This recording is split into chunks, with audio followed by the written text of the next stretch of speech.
అనేక మంది ఉన్నారు, మారు మనస్సు లేక, రక్షణ భాగ్యం లేక, రక్షించబడే చెప్పేవాళ్ళు లేక, నాకు ఇవ్వబడిన తలాంతును పూడ్చిపెట్టుకుంటూ ఈ లోకం వైపు, ఇతరుల వైపు, వాళ్ళ వైపు, వీళ్ళ వైపు చూస్తూ, లోకం వైపు చూస్తూ ఆకర్షించబడుతూ నేను చేయాల్సిన పని నేను మర్చిపోయి, నాకు ఇవ్వబడిన ఈ సామర్థ్యం చొప్పున ఆయన నాకు ఒక తలాంతునిస్తే దానిని పూడ్చిపెడుతూ నా కుటుంబాన్ని నేనే, నా జీవితాన్ని నేనే పాతి పెట్టేస్తున్నాను. ఉజ్జీవం వైపు నా జీవితం నడవట్లేదు, స్థిరప్ అవ్వట్ల. నాకు ఇచ్చిన తలాంతును నేను పూడ్చిపెడుతున్నాను. ఆలోచన చేసే ప్రయత్నం చేద్దాం.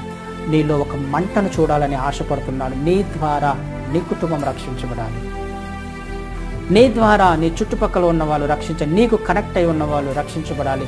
సత్యమును తెలుసుకోవాలి. పర్వాలా వాళ్ళు హృదయాలు నొచ్చుకున్నప్పటికీ వారి హృదయంలో దేవుడు ఒకరోజు కార్యం చేస్తాడు ఖచ్చితంగా. నొప్పింపబడిన